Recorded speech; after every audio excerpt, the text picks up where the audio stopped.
streaming just to see when we get here. Got nothing in control, but in a sort of state. Things start to win, pretend to work, it wants to play. Nothing I can do. Nothing we can do about that. Nothing we can do about that.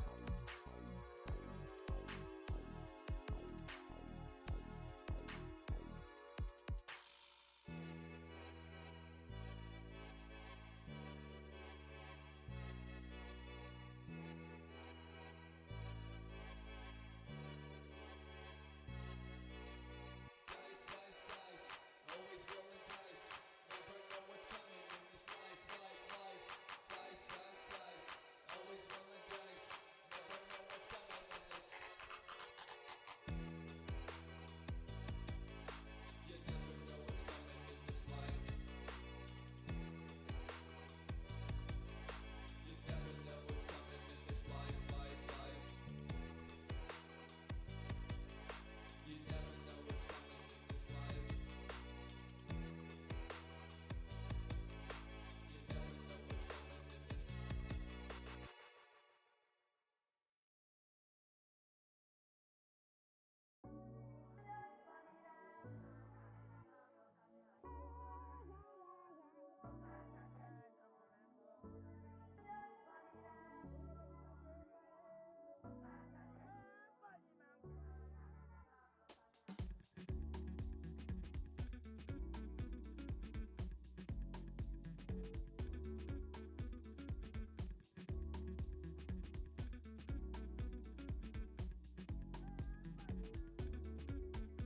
Eyes on me from every angle, nothing I can handle. I don't need romance and candles. We're good. Check, check, check. Hey, I never get scared, but I'm scared he's got me. It's Valentine's Day. Come here wanting all the feels, no worry. And I'm not the type to flex on you, no hurry.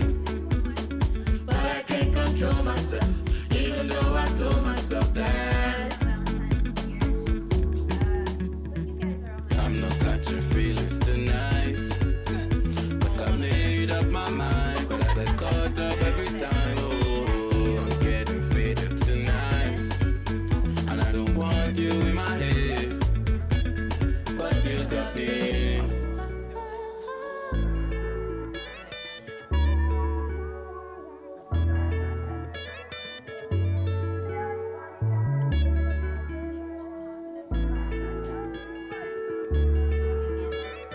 Girls with different handles, nothing I can handle. Not here for romance and candles. Didn't know you'd be here. Me, I never get fear, but I fear that dress that you wear, girl. I didn't come here wanting all the feels, no worry. And I'm not the type to flex on you, no hurry. But I can't control myself, even though I told myself that I'm not catching feelings tonight. Cause I made up my mind, but I get caught up every time. Oh, I'm getting faded tonight. And I don't want you in my head, but you got me. I hear you, but it's kind of ultimately what I do like having this. We used to have our anti-Valentine's parties. Diamond and I, as your hostesses, You got me good. Eyes on me from every angle, nothing I can handle. I don't need romance and candles. But as like for Valentine's Day, I never really felt any bitterness towards it. I've always loved it. I thought it was very cute. I love the pink. First of all, I love everything about pink. I love seeing all the different colors and people going out of their way for their significant others. I think it's cute. I think it's cute when people give out cards too. They don't know what's going on. They just want to give out stuff and get candy. I think that's cute. And when I did have a significant other, like we celebrated it, but it's very much a Hallmark holiday. You know, like you said, you could celebrate your togetherness in other ways. And yeah, I just think it's really cute. Yeah, what I was gonna say is like I like what we did in Bitter Sometimes, which is like our anti-Valentine's Day party, was just like a clapback, I guess, to like the commercialization of like it's always focused on partners, it's always focused on heterosexual couples, and so I missed that event because I think it kind of brought some consciousness to folks in our network, being like, yes, we can just celebrate our girlhood and like our your tribe. Your friends, those relationships being equally a value on this day. Buy chocolates for your friends. Yeah. So if you're not celebrating with your honey, send a chocolate box to your friend or maybe a little emoji of chocolate. I'm sure they'll appreciate it either way. A little heart here and there. It's good for everyone. So, other than that, how was your week? You're gonna talk about our roses. And our Yes. Rose this week was getting a big project done for work, at least submitting a draft of it, and I feel really good about the draft because I made a lot of work extra required. And then Thorn, honestly, this was a pretty good week. Thorn would probably be just like messiness, like still not having time mentally to maybe clean my space. But I say that because while I wasn't cleaning, I was able to work out like several days this week and made that time for myself. So I'm feeling good. Not too pokey, not too many thorns this week. Okay, love to hear that. Thank you. My thorn this week was, again, I don't know how and why this happened to me again, but I lost my wallet again. And I was freaking out because it was gone. Like, I went to the store, went straight to my car, and then when I got to the post office, because I was mailing my friend a package, it was nowhere to be found. I was freaking out. The postal people were looking at me like, it's okay, honey, you're gonna find it. I'm like, yeah, me too. Trying not to show them that I'm panicking. And then I go back to the store because it was like 5 minutes away from the post office, and there's nowhere in sight. They're like, yeah, we can see it, and I'm like freaking out now because I'm like, oh my god, my life is in that wallet. So I came to the conclusion that I'm like, okay, I can cancel all my credit cards, my debit cards, and stuff. Oh my god, how many times have we done this in our lifetime? I've never really Okay, had to good, do that good. with me. That's good. But I was panicking because of my license. It's already a shit show trying to get into SOS, like now through the regularly scheduled thing. Okay. So they said, you can replace your license online. So I go and I try to put my information in, and you're not eligible to do this, so you have to go in. So you would think for cases of like a stolen or lost license, you would get some sort of leeway, and they're like, nearest appointment date, July. So I'm like, July? I can't do that. So I cried for about an hour, panicked.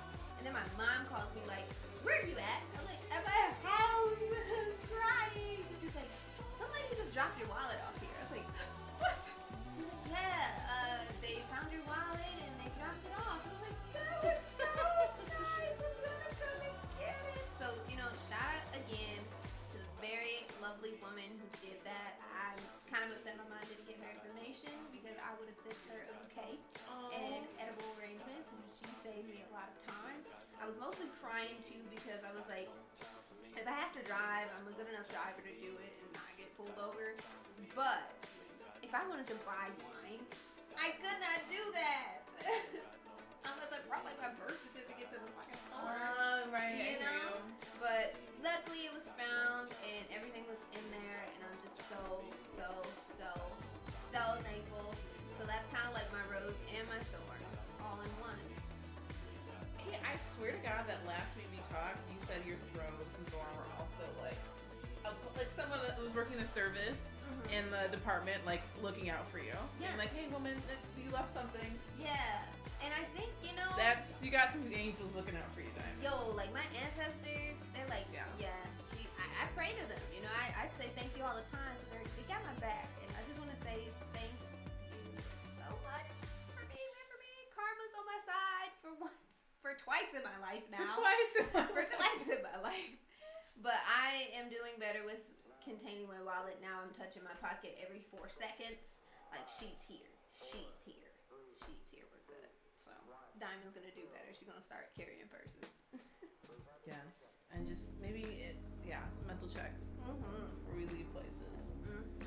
Anyway, what do you got for us? I heard you saw a new film. I did. So February 12th was this past Friday, and it was the release of Judas and the Black Messiah. And for those of you who don't know what that movie is about, it is about Fred Hampton and William O'Neill. Fred Hampton, for those of you who don't know, was the Illinois chairman of the Black Panther Party. And William O'Neill, a lot of people don't know his story, but he was actually the FBI informant who made it accessible for the FBI to assassinate Fred Hampton. And his story really wasn't told like that. Like we heard of his name and things, but this movie goes into detail as to how it happened and why it happened as well. And I think it was eloquently told. Lakeith Stanfield, not only am I a fan for the way he looks and the way he acts, but he did a phenomenal job. I feel like he really brought perspective to someone who could be automatically demonized by the black community or people who are fans of that, because when you hear that, you're like, that's a shitty thing to do. But when you hear his story and you see why, it's not really like he was given a choice like most black people back then. And I kind of felt bad because I'm not really sure how true it is, but at least in the movie, Lakeith very much so made him a human. Like, you see that he is a human and he's giving ultimatums, and he wanted so bad to kind of reveal it to them, like, hey, because he was for them. You can see it within the movie. Yeah, I wonder, so, like, what was his, like, perception of the Black Panthers? Was it just what he was seeing on TV? And yeah, and they showed that, being like, briefed throughout on. his time being in there, because he really didn't show any interest in the beginning of the film. And they kind of show him slowly progressing as he gets involved within the community, as he gets to know the members of the party, that he was for the movement, but he couldn't get too invested because, again, he was working for the very Caucasian FBI who wanted the ultimate downfall of the party. So it just tells the story of that, and it goes into detail a little more about who William O'Neill was and his story. And unfortunately, Don't spoil it! I know, that shit for you, know, well, probably. yeah, I just want to say it was kind of based off of the making of the PBS documentary Eyes on the Prize 2, which is the first time that William O'Neill ever spoke about anything dealing with his story involving the Black Panthers.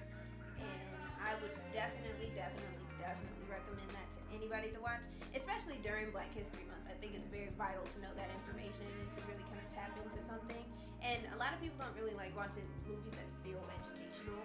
So this is a very great I hate movie. it, actually. Yeah, if it's boring, you don't really want to tap into it more, but I very much so recommend it. It was great. And Daniel Kaluuya did a fantastic job. I forget so much that he's British sometimes. Like, Word. yeah, I couldn't remember it, but they both did.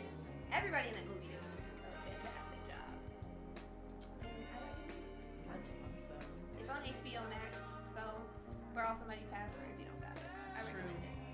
I remember at one point I was using my friend's cousin who lived in South Africa's drug dealer's password in order to watch HBO Go.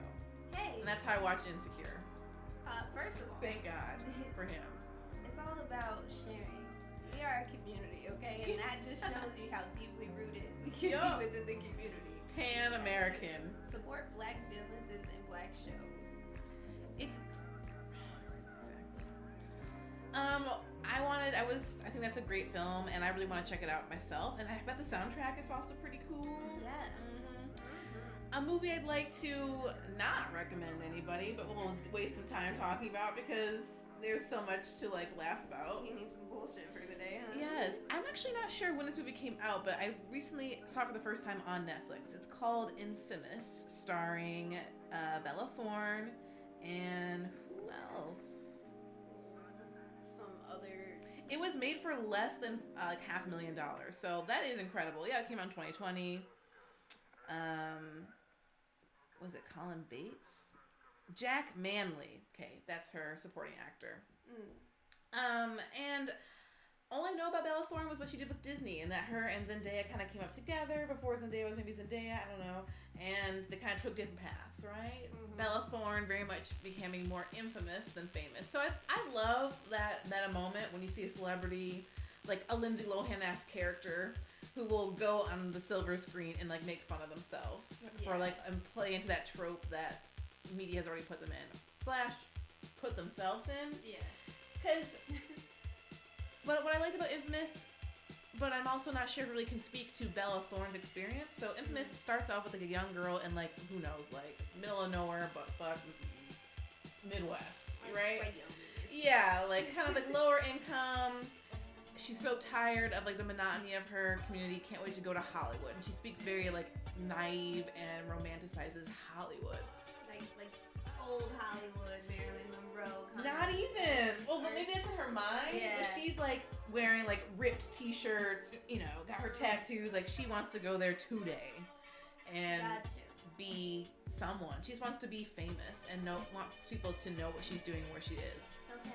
So she gets links up with this boy who's like a rebel, looks very similar to Logan Paul, who was Bella Thorne's real life fiance at one point, ex-fiance now, and also a YouTuber who got in a lot of trouble for filming himself in a very like sacred /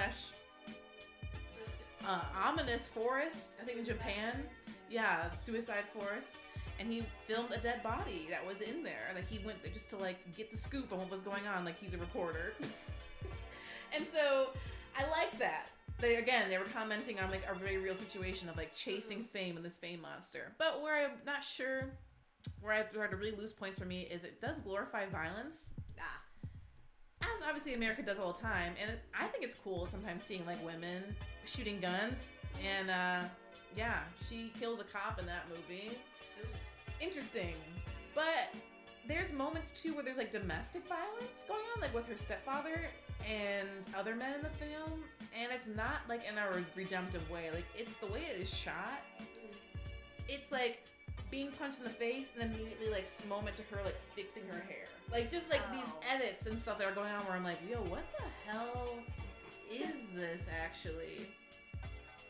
Like it's always glorifying violence. I don't like to speak too much on because sometimes I like it. Like Charlie's Angels, like we see like girls like kicking ass. Yeah. But in that situation, it was like, yes, she's being tough and like a spitfire, but also I feel like we're trying to look at her as like a sexual way in a really, it was It's just weird. not good, not well done, not well executed. It has 70% loves, like thumbs up on Google from viewers, but 4 out of 10 on IMDb. So that's got to be like the internet kids. Yeah, her fans. Yeah. And of course, it's like very much a Bonnie and Clyde ode too. So I'm sure there's some people who are like, this is comment on society, and like obviously, but it falls short a lot. Like the domestic violence and glamorizing was really strange. Yeah. It was not as self-reflective as it needed to be. In fact, it just didn't make sense at all. It didn't need to be a part of the story. Yeah. It didn't make sense to me. Those kind of movies, those plots, like I sit down and I'm like, why do you need it? Like it doesn't add to the story in any way. Her acting is so funny at times too. Yeah. Hi, Baz. Happy Valentine's Day, Bo. Hello, my pal, my Valentine's pals. Yeah, I don't understand it. Actually, I watched 2 movies. Oh, I watched word. a movie last week. Okay, tell us about it, and then we'll go to our Black History Month. Yeah, I watched Queen and Slim, and I know I'm late, y'all, but I just could not. I haven't seen it yet either. Okay, it's on HBO if you have it. Shout out to my brother for giving me his password. But I don't know how I feel about that movie. I'm very much so. It made me mad. Like the ending, the build up, and everything. It's sad ending, yeah. It's sad, but it's like I did not expect to cry. I knew what was gonna happen because again the movie came out a while ago. So when it happened, I cried actually when I seen like the murals being painted, and they were like, "You guys are infamous, you know, like you're legendary and things like that." And I was like, I think it hit me the most because it's a reality that this becomes a lot of Black people's legacies. Like unfortunately, I think I watched it on the birthday of Trayvon Martin. And yeah, it hit me right in the feels because I was like, I I didn't even expect to cry. I just looked at the mural and I just was like, oh shit, like this is real life. This is unfortunately a lot of people's, you know, reality. And it kind of sucks that that's how it has to end up sometimes. But I was like, you know what? I gotta give an appreciation to, you know, the reality being shown. Because, I mean, it's a movie at the end of the day. You have every right to be mad about, you know, how it ends or the writing and things like that. But I had an appreciation for that, and it just kind of reminded me of reality. You know what I mean? At the end of the day, I was like, yeah, I watched the movie, but this is still real life. So, Right. yeah. I also, just to add, I feel like that movie, again, obviously there's so many black people that like it, but I only really heard white people talking about it a lot, and I remember being at a bar and this gal talking to me about, oh, like Slim and whatever the hell is like my favorite movie this year. And I was like, okay, cool. And she was like, it was just great to see like black filmmakers finally getting a chance. And I'm like, honestly, that's not true because we've been making black films, especially in that genre, for a very long time. And it kind of sucks too So- because you don't. I feel some type of way about white people liking those kind of movies because it's like you're liking this, but this is literally our trauma. Like, this is real life trauma to some people. Like, don't get me wrong, you have every right to like it and appreciate the movie, but at the end of the day, if you're just viewing it as a movie and not really kind of thinking about what it's reflecting on, The historical context like matters. maybe that's what kind of makes me uncomfortable. It's like, do you like the movie for the acting and stuff, or are you actually kind of tapping into the deeper meaning of things? So, I don't know. I'm a little up and down on that. I'm trying to stay away from like dramatic black movies, but Woo, moving same. on. Absolutely. That's another topic for another day. Okay, yeah. Because I watched another movie we could talk about. We'll talk about that later. Yeah. We're gonna move into some actual topics. So, we're going to talk about a little more Black history. Miss Mary Wilson. She is one of the founding members of the Supremes. She passed away. She is 76 years old, as you can see. And she was an icon, okay? The Supremes were a very, very popular group for the time being. And they are still, to this day, like one of the most, you know, awarded girl groups, or just duets. I mean, not duets, Jesus. Groups of our time, like very iconic people. And you know, she was from Detroit as well. You know, shout out to the city, you know. And they I think they were one of the most successful members, or the most successful group in Motown. So honestly, they paved the way for a lot of girl groups and music as we know today. So to not highlight her would be kind of like a miss on our end. So R.I.P. Miss Mary Wilson. Yeah, it looks like Wilson, Ross, Florence, Ballard had grown up in Detroit. So it was all a Detroit-made group. Yeah. Maybe one of them for the #1 hit. Where Did Our Love Go? Yes. The Supremes were But they had that so many more. honey. Like if it 12 wasn't for #1 them, hits. there wouldn't be a Destiny's Child. There wouldn't be, you know, what are the girl groups people listen to? The kids listening to these days, like they wouldn't be a thing. Although she did kind of have a conflicting relationship with Diana Ross. Because they kind of like blew up maybe around the same time. Well, no, Diana was in the group. You know, she was the second. Separately? But like afterwards, you know. And I think Diana tried to make like a reunion tour at one point with the other two members, but she was getting paid like a hell of a lot more money. And the other two, like Mary and the other lady, I'm sorry, I don't know her name off the top of my head. They were like, yeah, nope, we're good on that. Because I think it was like 200 shows they were trying to do. And they did not have the same amount of money. So shout out to Miss Mary for knowing her worth. But yeah, R.I.P. to you. Encyclopedia of Detroit. Ooh, this is a Yeah. good website. DetroitHistorical.org.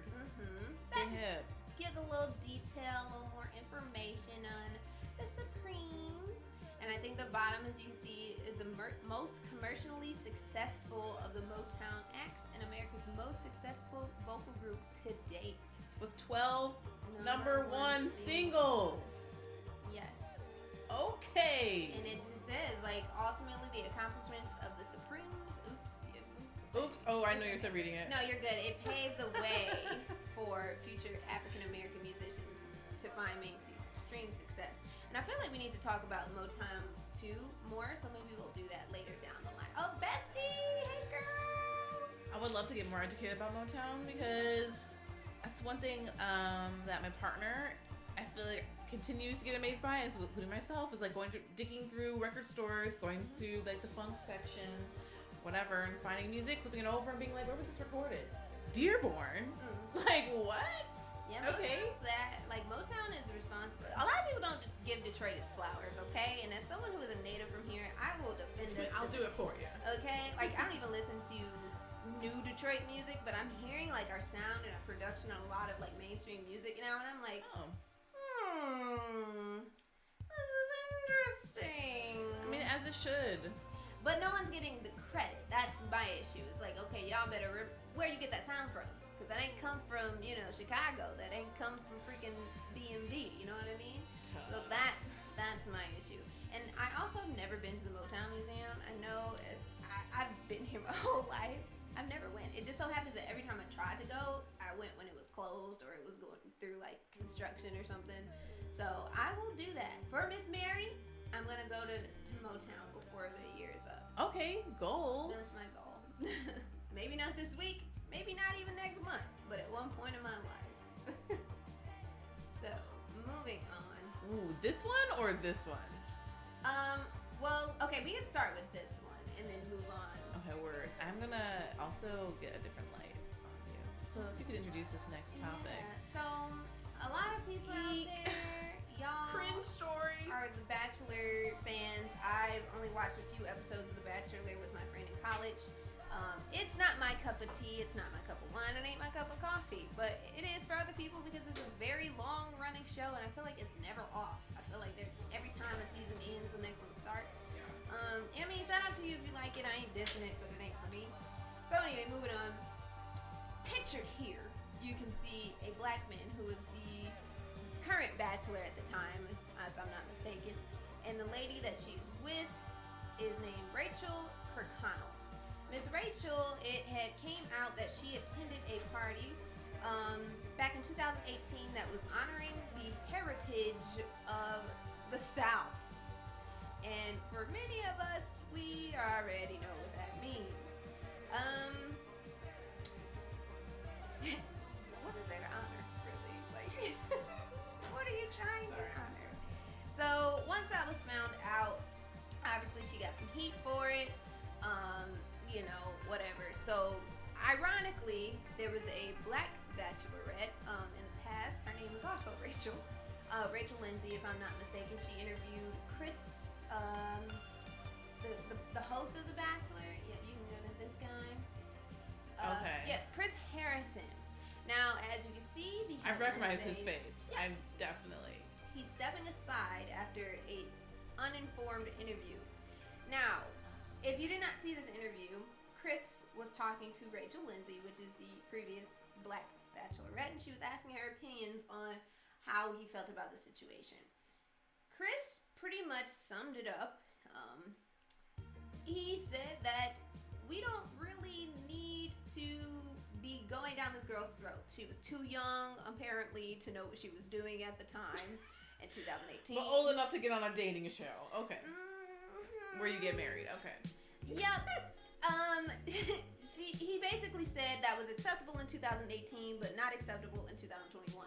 I don't know about you, but I was very much aware of what Southern pride meant and what racism was in 2018. It's, again, only been, 5 years at this point? I feel like we need to really dig down. Like, basically, he was just saying we need to give this girl the benefit of the doubt and how people were doing too much, like, going into her family's voting history and stuff. Now, that I agree with. Damn. Sometimes people, when you want to cancel someone, you go too far. I feel like we don't need to start attacking family members and all that extra stuff. But we know what an antebellum theme is, especially if it was previously banned by the sorority that hosted that party. So we need to, I think the bigger picture here is we need to talk about how we keep letting quote unquote young white people get away with racist mistakes because they're young. I don't know about you, but I knew what racism was when I was about 5. In fact, the first time I was called the N-word, the hard R, I was about probably 8 years old. So I don't feel like I should be giving the benefit of the doubt to a bright, young lady in college, by the way. who has gone through American history, who has gone through other various types of history, you know, and that live in today's society with access to the internet. Now, the other headline that said her past was ignorance or whatever. The actual definition of the word ignorance is literally not having the information to know what she was doing was wrong. That can't fly anymore. I'm just tired of hearing that kind of bullshit excuse. Like, that's not ignorance. You're willingly choosing to ignore it. You just didn't think that you would have any backlash for it. And unfortunately, and fortunately, we live in a society that we can dig up those things and that we can see those things. And I just feel, I don't know, I'm neutral about the situation because, yeah, it sucks that she did this and she deserves everything that she's getting. However, she's going to be fine. Because she's a white woman in the United States of America and she's not going to get any repercussions of this. I mean, I feel like you should already have, if you don't win The Bachelor, I feel like in most case scenarios, if you're trying to get a career, like, you're going to take a nosedive. Because, I don't know, reality TV show doesn't always seem to be the most redeeming post-life anyway, so this is definitely going to be another stab in the back. Ultimately, though, I think it should be left up to Matt James. You know, who is going to be our first black bachelor in America. That's who she's running for, yeah? That's who she's trying to sue. Up to him, bro. He already kind of, why hasn't he been interviewed? I guess he can't because it would spoil the whole show, right? Actually, in the beginning, before the season aired, he went on the air and basically said, I know I'm a black man, but please don't expect me to end up with a black woman. It sucks.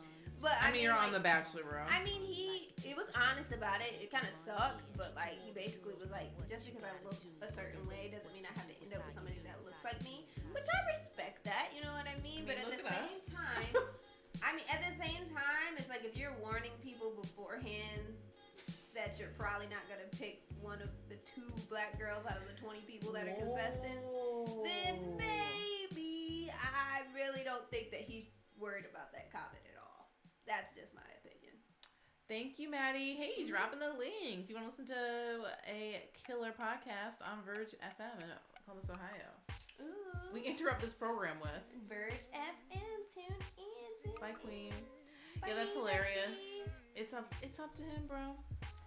But yeah, I mean, I also like the detail you shared that her school, the part that she went to, that was like the Old South antebellum party, that her school 2 years had already banned such parties existing, so that she had gone to this. It's like even more information. Like she really did have facts. If regardless of like your typical education of American history, like I'm sure you've heard that your school banned those kind of parties, and it was a hush-hush situation. And I love the whole fun times. It's no one to blame but myself. Like, yeah, who was I gonna blame, man?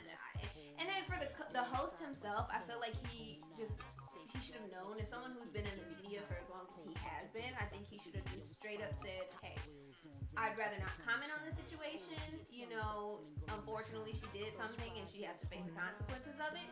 But I don't want to make a personal statement about it because frankly it's none of my business.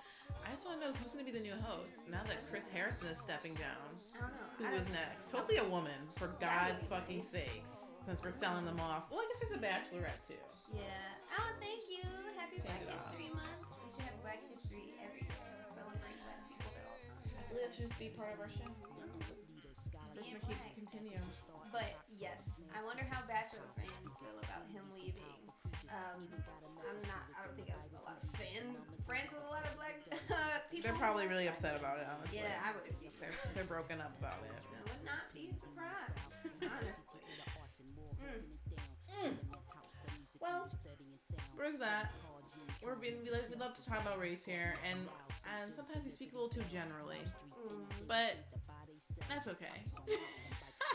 In the background, you're listening to Bahamadia, Series Part 2, another fantastic female black rapper that I feel like in the past 3 years, I don't know, there's like a resurgence of her music coming up again, so definitely check it out.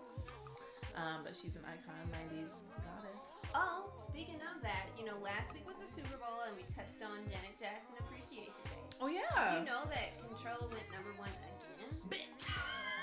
And I did not know that. We love that for you, Miss Jackson. Way to go, Janet. I'm telling you, black people come out. We said Appreciation Day and we showed that. We used to video soft little spoken voice. Thank you guys so much. This means so much to me. Like, yes, because you deserve it, Miss Jackson. You deserve it. We haven't forgotten. We still gonna support you. So shout out to that resurgence. Yeah, and using the internet for good. Mm-hmm. I feel like this next time, it is Valentine's Day after all. After all. We could maybe let's talk about relationships and how COVID maybe has changed things and how we're managing. The other day I was talking with a friend, actually yesterday, and she was talking about how she has some anxiety about, she's a very social person. Honestly, like, I love hanging out with them because they bring out me being a bit more socially out forward, if you can imagine. I'm already an attention whore, but yes, people love this person. She was saying how she has a lot of anxiety right now because she feels like she's not sure how to maintain some of her friendships in this world and also balance her mental health. In the past, she's an extrovert. Seeing other people and being around other people would always energize her. But with this like digital barrier, like she doesn't hop on Zoom calls anymore with friends, doesn't feel the same. She doesn't get energized anymore from them. And she's also being very respectful of people's boundaries. She works in a hospital, so she has to be really respectful of like, you guys wear a mask, can't necessarily go to people's houses. So that was a really interesting little thought to myself. And I'm wondering, as you, I mean, you're probably more of an introvert, but No. really? Okay. That's funny that you said that because I feel like I relate to your friend's like experience to a T. I started off very extroverted. I mean, I was always out meeting people. I mean, that's how we met. We were very extroverted, met each other in college. We were like, oh, you're doing this? Hell yeah, I'm gonna be there. You know, always around people. And I was actually talking about this the other day with a friend of mine. Now I'm just like, oh my God, like, with COVID and stuff now, I feel like I'm switched. Now I am more introverted. Like, I don't want to be in social spaces anymore. I don't want to be around people. I don't know how to navigate that. And that's not necessarily a bad thing. I think that was just my anxiety about, like, the virus and everything now. But it definitely changed the way I've been interacting with people. And just over the past year, it made me reevaluate a lot of the relationships that I have had. And whether they were friendships or, you know, whatever the relationship that I have with a person, it made me kind of step back, evaluate all of them and be like, is this really worth hanging on to? Is this worth trying to put a lot of effort into it? Because COVID has turned this past year into like a shit show in one way or another. And we haven't been able to maintain relationships with some people in the ways that we had previously. Which is good for the better in some ways. Like, Yeah. for example, your friends that you were like, we were always just drinking and getting fucked up together. Like, you kind of start to realize, like, okay, yeah, Maybe that's not the best. dwindling. Yeah, you can't do that anymore. So what was that connection? Yeah. Sorry, I was had to say there that, but no, you're absolutely right. Like, was it an actual connection, or was it just kind of like a source to do some weird ass shit and just kind of vent and get shit off your chest? And that's not bad to have people like that around, because I definitely have people where I feel closer with, and I can have like emotional talks and vent to them and tell them about like my personal life.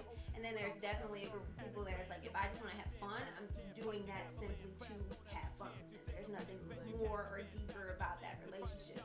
But yeah, it just kind of made me change the way I view people and how I interact with them and how I'm placing value on certain people. Like, do I need to talk to you? Do I even need this relationship anymore?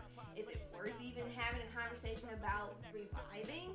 Or is it just like, it's fizzled out and I'm not about to do any revival? You know what I mean? Like, it's a flat pop at this point. I'm gonna just pour it out. I'm not about to try to re-drink it. Like, it's just that, you know? I can't say we lost the fizz. yeah, the fizz is gone.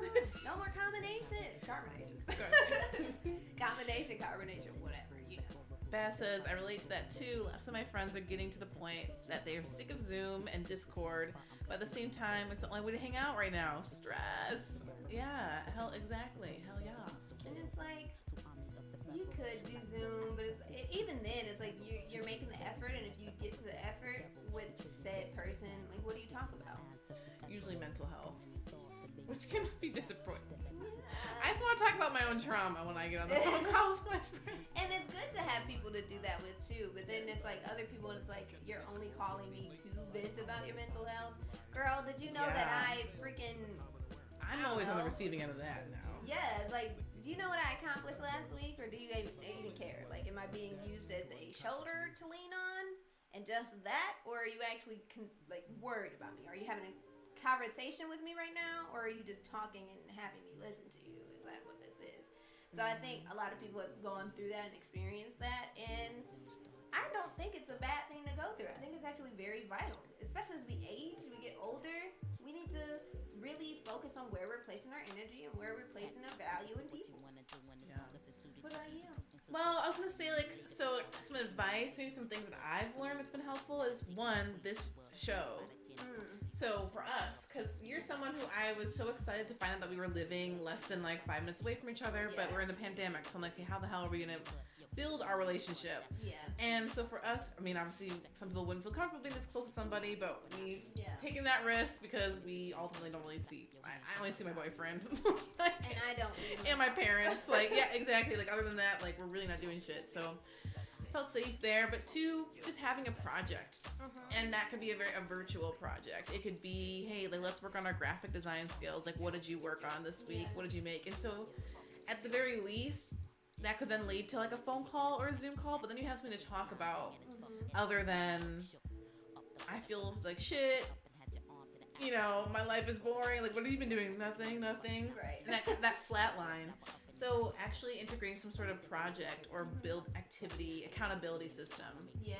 And I think the whole premise, if you guys weren't aware of this, was we created Simply Extra as a way to kind of vent and get things off our chest, because it is a very stressful time and we both do things that are stressful and we're always working, and we're like, hey, we just need a time to release this and share this without always having to vent to each other in a way that's like, what if she's not having a good day? And I'm like, Wavy, I'm going through this right now. And she's thinking like, I am really not in the mood to hear this, nor in the mental space to deal with this right now, but she's my friend, so I'm going to listen and lean on her. And you know, the same thing can happen to me too. So this is I think, a great way. And it allows us to be creative and do things that we love to do. So shout out to you, baby. Oh my gosh. You're my baby. Yes. Similar feelings. Very much so, my soul sister. I think this happened for a reason. Like, we live so close to each other, y'all. It's by accident. Total accident. Didn't even know it. And I think it was very vital for the both of us. Because since doing this, like, I felt, this is going to sound super cheesy, but this is giving me, like, something to look forward to. Exactly. Like, since freaking last March, every day has just felt like the same long, extended day. I do the same thing. Wake up, work out, sleep. Wake up, work out, sleep. And now it's giving me something to do and be able to express myself, be able to do something creative, be able to do something with someone I love, someone I consider a friend, you know? And just feel happy, you know? It's giving me that spark. It's like an EKG. Like, I feel something restarted right here. Right in the heart. Well, Valentine's Day. We're expressing our love. See? That's another way. Just tell your friends you love them. Tell somebody you love them. Yeah. Making things for someone, I think it could be another great way to pass the time. Or, like, if you don't want to get on the Zoom call with your friend, like, make something out of love for them. Speaking of that, shout out to you, Rachel. Oh my 1213. Ziggy Blue. She sent this beautiful denim bookmark, and it was painted. And I actually texted her. I'm like, do you even know that, like, I love snakes and my favorite color is pink? Because this is a great combination. And if you did not know that, your intuition told you something, sweetie. And I'm gonna cry because this was a handwritten note and handmade. Like, I'm a simple person. Like, I'm extra, simply extra, but I'm very simple. Just something like that will send me into a freaking void of emotions. Like, they thought about me. You know, something simple as that. And I think that, you know, it goes back to just little things. You don't have to necessarily be around someone all the time to, like, show your appreciation for them. Just little things like that can really, really do something to your friends. To be that little encouragement. Baz, what did your bookmark design look like? Please enlighten us. Yeah. What did yours look like? It was perfect. It was so me. It was like kind of a funky animal print, but every little shape was a different color. And yeah, it was like purples, yellows, orange, like just, ooh, yes, energy colors.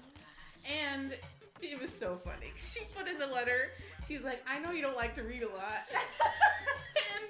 But when I my partner had gotten the mail. I was like, oh, this is for you. Guess what a bitch was doing? Reading on the couch. And I was like, wow, I keep bending these pages. I don't want to do that. You know, I told Bookmark. her the It was same awesome. thing. I was like, Rachel, your intuition is like on point. Because I literally said the other day, I was like, damn, I need a bookmark. But am I going to make a bookmark? Probably not. No. Am I going to buy a bookmark? Absolutely Absolutely not. So, Rachel, I'm going to send you some flowers. This will be a big old bouquet or something else. Rachel's always doing something. Though. Like, we were talking about that earlier. Yep. She's always moving her hands, girl. You are blessed. When I think of them, I just think of them like at a table, like constantly moving their hands or like knitting, probably watching The Bachelor, honestly. That would be fun to get Rachel and their mom to talk about The Bachelor's latest season. Baz Hilarious. said their bookmark was green and had Eyes. stripes. It was beautiful. Rachel, listen, you got us in our feels. You got us feeling things. You are great galentine. And when I post this video on YouTube, I will put a little link to their IG. So in case an admirer who doesn't know Sometimes Our House and the gang, Yes. get hit. Phenomenal artist. Ziggy Shirt Blue. patchwork is fantastic. Just, I'm like, I need to learn how to sew. Dude, their blankets and scarves they're making that like it's, I don't know, the checker style. I don't know what to call it. Mm-hmm. Wow. Dude, the scarf that you have is phenomenal. It's like Thank you. incredibly soft. I'm like, She has like whoa. she had dozens of those. All handmade too. Yep. Like, child, carpal tunnel. How do I not? I'm learning how to play guitar and my fingers hurt from just like doing different frets. So I cannot imagine the talent, the beauty, the thought process. Girl, number one. And that's a fiber artist. So if anyone you got like a quirky skill that maybe you feel is like not could be valued by someone else, you'll find it. Because yeah, knitting scarves, all those types of things, such invaluable skill. The weaving they've been doing is so cool. Definitely including their Instagram in the Definitely. bio, so y'all can check it out. Oh, also Baz is the designer of the shirt that I was wearing last week. So I look Yes. like I'm just touching my boobs. But if you guys want to learn more about their work, we will also include that in the information. And on YouTube, we will drop the link to that as well. True. Unfortunately, Wavy forgot to push record on the last stream, so we won't be able to watch that one. But you'll have to wear that shirt again. And Yeah, I'll include a picture. You can do that like a screenshot in the corner. I'll just be like, yes. and you'll see it. It's probably on my Instagram too somewhere. I'll have to go find it. But yes. Maybe okay. So we've got 15 minutes left in the stream. We could talk more about relationships. We're gonna open this up to you, chat. You can talk more about relationship questions, topics, if you want advice on them. I have my tarot deck here. You can consult the cards, or you just consult the mamas. What else? We could also talk about movies. I have another movie that I watched that I would like to gab about. Go ahead. Tell us about your movie. Okay, well, I just need a moment to pull up the screen because I forgot what it's called. I feel like we should do a segment every week because I feel like you're a great film critic. I feel like every episode so Thank you. far, or every time we've talked, you're like, I watched this movie and it is this, and this. And I feel like you have a fantastic way of explaining and like talking about movies. So I feel like every episode now we're just going to cut out a chunk of time for Wavy to give her film critique. Okay, maybe I'll play the teaser. Okay, I've been wanting to see this one actually. And it's on topic. So this movie is called Antebellum, starring Janelle Monáe. Fabulous. That's Jenny Flick, whenever you say their name. Directed by Gerard Bush, Christopher Rentz, 6.9 million. Yeah, it was woo. The plantation or like the land that it was shot on, crazy. And oh yeah, also who's in that? Jenna Malone, if anyone knows who that is. Kiersey Clemens, Gabrielle Sabita. She is so fucking funny in this movie, and that's kind of one of the main things I want to talk about because it's completely off topic, but then again, it is on topic. Is some of the situations we see her in, and just education on like how women, black women, fat women, whatever you want to put your identity on, how to conduct yourself when people are giving you like the nose, like little snootiness, how to handle it. Wow, really amazing. But let me first play the trailer. What's up? We're I'm gonna gonna get hit with an Oh, we Also might. do. Let's just turn this down then. Oh no, we going right into it. Okay, word. 911. Oh, we have to turn the music off. What is your emergency? Okay. First of all, anything plantation like Hello? scares the hell out of me. And at first, I hate Hello? movies like this, right? Like we were talking about, like who is the gaze for some of these slavery recollection movies, but Are you there? full screen this. Is anyone with you? Turn full screen. Can you get to a safe area? Okay, so honestly, the trailer is scary as fuck. It is a scary movie. It's psychologically there's nothing more Hello? terrifying than the mind. Oh, right. That girl looked like an adult. Okay, so I don't know. The trailer is very like gimmicky, I guess. But explain your thoughts, Wavy. Okay, let me try to explain my thoughts. So, general overview. I don't want to spoil, but it's about Janelle Monáe's character. We first meet her as a slave, we'll just say that, on a plantation. And you're seeing like their day to day. You're seeing new women being brought to the field and asking questions like, you know, why am I here? And there's also little subtle notes of just like modern black aesthetics, like Okay. nose rings, septum piercings, and things. So you're kind of seeing like, okay, oh yeah, like this one guy has like a gold cross on, one of the slaves. And you're like, would he really have a gold chain on? So these like Right. little moments where you're like, where am I? So that's the How psychological historically part. accurate. And eventually it transitions into modern times where we see Janelle Monáe's character is a successful cultural critic and she has a book that's out. Obviously, you know, there's like, and it's about race. Okay. And so she's like, pretty much being used as a pundit on TV. And so she's getting a lot of like negative attention, but mostly positive at the same time. So she's like navigating those worlds, trying to be a perfect mom, whatever. And we see her at some point, she goes to a big talk. She's really stressed out, and her friends are like demanding her, Gabrielle Sabille being one of her friends, dragging her out to go eat. Let's go get drinks. And then after dinner, they get separated and go home in different cars. And Janelle Monáe is abducted. So you actually find out that there is some sort of experiment going on Okay. where these people are using an actual historical like site as a modern day slave plantation. And so people are being brought there. Maybe they're drugged. They don't quite remember. But for the most part, you're brought on there with some consciousness that you don't belong. Okay. And you want to escape, but you can't escape the space. So it's, again, like one of those psychological thrillers, but it's also kind of speaking to slavery because there's so many. Like one of the first things you see when there's a new woman that's brought on, she's like, "Where am I?" And I'm like, "What the fuck? You're a slave." Like, of course, Yeah, but when you know, that's my mentality.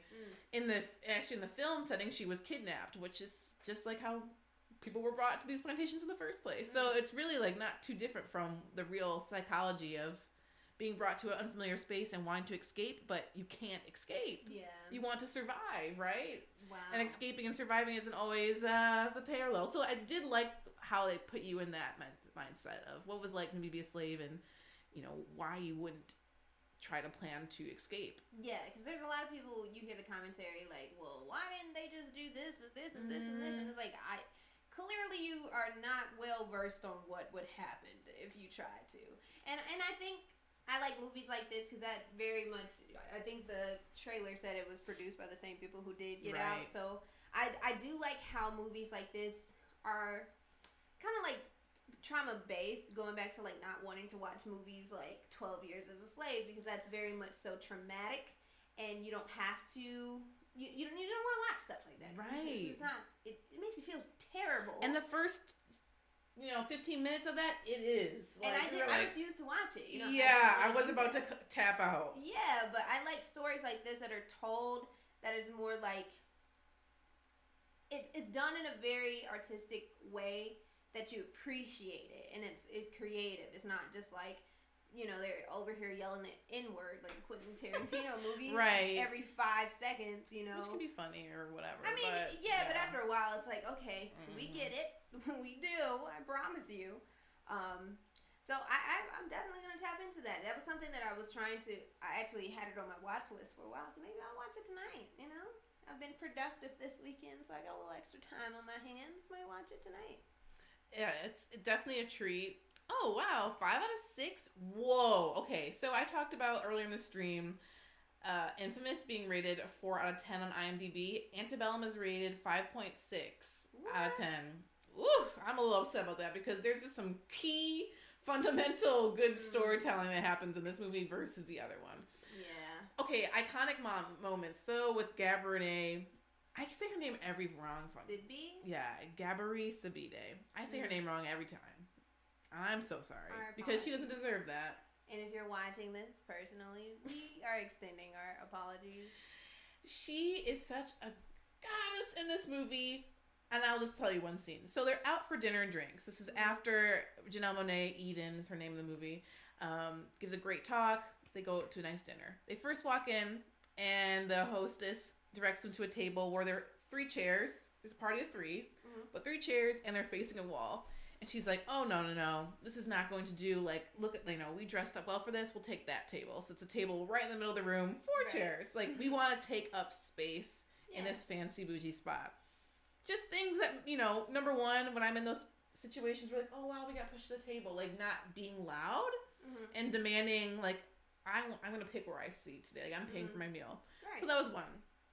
2, someone sends them a drink over, and they don't show his face, but it's assumed he's a white man because there's, like, some commentary on that. And he's very good looking.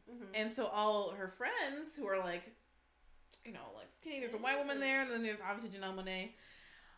He's talking to Gabri, chatting her up, and then he walks away, and he sends over a vodka cran. And she, first, instead of being like, oh, hey, flirty with him, she immediately is telling him how he's fucked up because she's drinking champagne. Ooh. And you sending over a vodka cranberry is an insult to my, love it. Yeah, I'm dressed up nice. I'm not a bitch. Like you just paid $8 I'm for drinking. the drink? Yes, I'm having Dom Perignon. Come on, mama. I loved that so much. And also the commentary after, the girls were like, okay, so you're definitely going to hit him up or whatever. Basically, she was just kind of explaining for, just because she is... this guy might be out of her league, because some of the questions that her friends were saying kind of sounded as if they're saying he was out of her league. She definitely needs to hit him up. And she was like, just because he's really good looking and white doesn't mean that I have to chase him because he shows me some attention. Right. But at the end, she ends up hitting him up anyway. But it was just a great little pause moment of how you can just a lot of the unlearning that I think that Black women have to do sometimes. And that was Gabrielle. That's how her character was used. And Janelle Monáe has a lot of unlearning she has to do because she grinds herself kind of to the ground through the whole film. So yeah, I thought there was a lot of unlearning going on in that movie. I think the audience was not just white people who want to look in on trauma and try to understand what it's like. There was great commentary for an intergenerational, interracial audience. Multiple perspectives. Yes. I love that. There's so much that we have to do, and I think it's a common theme is Black women, we learn to try to shrink ourselves in moments like that. And I love that, especially the commentary, because Gabrielle in real life is very outspoken that, she's fat, but that means absolutely nothing. She does not have to settle or shrink herself because other people feel like she should. So what, this white man is giving me attention, and I shouldn't have to settle for less, what I deem as less, you know what I mean? My standards are still my standards, no matter how I'm viewed outside of me. I don't give a hell about that. So I love that. I just love all of that. Can I talk about therapy for a second? Girl, go ahead. Okay, so I'm working with a non-conventional therapist. So I found this place because they're kind of cater themselves towards social justice people. So they're versed in those kind of conversations. And he knows I'm into woo-woo, and he's just I feel like he kind of experiments because he wants to do the woo-woo stuff too. So okay, so let's try this. So I'm dealing with we're trying to find what are the parts of wavy? Who am I? And so he'll have me, now we're starting to characterize those parts and be what do they look like? Okay. Let's actually have a conversation where I am having a conversation with my so far it's been my attention-seeking self and my judgmental self, because Okay. they talk a lot. Very Gemini-ish. Very back and forth. But my most dominant voice in my life is my judgment voice, and Okay. it dominates every other part of me. So we're trying to figure out, who is this woman? It came out that it's a white woman, Oh. and her name is, I mean, he said Karen, but I'm like, let's do something different, like Nancy or Josephine. Josephine. And I love that. it was great because he was kind of talking about, obviously this is connected to my family, like half of my family, and some of the experiences I've had to go through. Never really thought of it as like a traumatic thing, but as you were talking and I was having this conversation with myself, I was like, damn, I can pull out so many instances where they made me feel so small. They being white women in my family, but really it's in my whole life. And so part of the reason why I allow others to belittle me and put me in my place is because I have that voice in my mind telling me, like, yeah, like, you should be checked. And that was kind of what he pointed out to me. He's like, yeah, like, this judgment voice, or like this Nancy character, she needs to sit on the sidelines for a little bit, because she is telling you, she's constantly trying to check you and put you in your place, and we don't need to hear it. Okay. That's not what she's there for. I'm like, wow! So I'm gonna give myself permission to, whatever that means. We'll see. Tune in next week. First of all, I need a recommendation to your therapist. He just had someone back out, so looking for clients. Send me that information. Yes. But that's fantastic. First of all, I'm proud of you for even being able to say stuff like that Oh yeah. on, the internet, Oh, the yeah. interwebs. So thank you for that, for being very open. But I think that's very great that you're tapping in and learning those details, because you're learning more about yourself, and that's all what we're for, progressing, moving forward, becoming the best us that we can be, the best the waviest of wavies. How is she going to move forward and progress herself and shut Miss Josephine Nancy up? Tune in next week. Because it's kind of like, cause I rely on that voice too, because it does keep me safe from making like stupid choices. So Yeah, but when is she too invasive? That's when you gotta do your nose, do your details. Well, on that note, I think we can move on to our Sure. expectations for the week. My expectations would be to just continue to do what I've been doing. I had a fantastic week despite my thorn. But other than that, I've been very productive, and I want to keep moving forward. Moving on and making sure I'm being creative and doing it in a way that I don't feel overwhelmed or feel like I have to make stuff. And I think I've been doing a good job at balancing that out and kind of shifting my priorities a bit. I think the more I've been moving along and progressing throughout the year so far, I've been kind of transforming the way I view myself and what I deem as a priority and what I need to do and what I don't need to do. I feel like the pressure that I'm putting on myself, that part of Dimes, the mature adult part of Dimes, is saying, hey, why don't you just calm down a bit? You're not in high school anymore. You're not trying to get into college anymore. You're not trying to do all this extra shit anymore. So why don't we just focus on you real quick? Why don't we do the things that make you happy while maintaining our responsibilities? So I think that's my expectations, to just continue to be the best me while being productive and doing what I need to do. What about you, baby? Oops, that might be really loud, you guys. Hopefully not. I just wanted to fade in some music casually as we outroed. I'm trying to think, because a lot of times I fall into like, I want to be productive this week, and I'm like, nah, that's boring. How about we do I mean, this for you? I need to, but that was last week, and I feel like I checked it. So what I want to do for this week, I think, is it would be nice if I continued. I'd like to see like week 2 of what I got going on, where I've been doing some more exercise body connection, because that's just like a continued issue for me.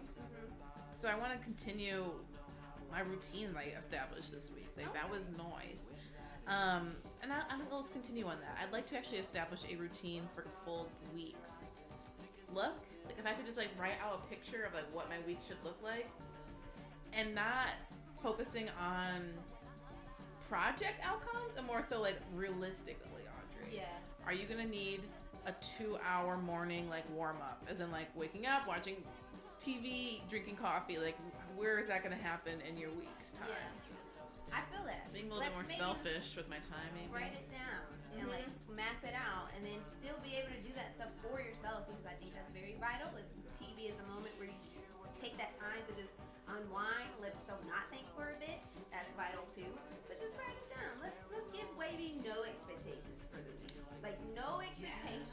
love to live that way. Well, don't be, too rogue with it. I'm a rebel. Yeah, not too rogue, but Yeah. write down what needs to be done, but not feel like they have to be in a certain way. Yeah. Let's do that for you, baby. You deserve it. Yeah. Because I feel like that worked for you this time. Yeah, I think I would just like to okay, that worked. Like just writing down like what worked this week and then trying to maybe just do that some more. That sounds cute. That goes. And on that note, we will see you beautiful people next week. If you have any suggestions or what you guys want to talk about, feel free to hit us up on social media. My socials at the moment is my personal page is Diamond Henry on Instagram, 2 Y's on that Henry, and then I can also be found at the Diamond Cut blog on Instagram as well. What about you, baby? I can be found on Sometimes Our House. Basically, that's the only time you really want to get me. My other account, I'm not gonna respond. Gotcha. But I have to delete Instagram actually like several times a week in order for me to get work done. That's been one of my life hacks actually this week. So Sometimes Our House, you will get a hold of me. Also, we're going to be uploading this video to our YouTube channel. Our first video on our YouTube. Same name, Sometimes Our House. Yes. And hopefully we'll be linking that in our Twitch account so you can Yes. easily navigate. Yeah, and if you guys have any suggestions as to what you want us to talk about, anything that a topic that we touched on that maybe you want us to go into for even more, let us know. We love to talk, as you can see, and we would love to talk to you. So let us know. This is like our first episode. Yes, our first official episode. Yeah. And we were matching. This was not planned, by the way. I mean, yeah, I almost wore a very crazy outfit today, but Diamond reeled me in a little bit.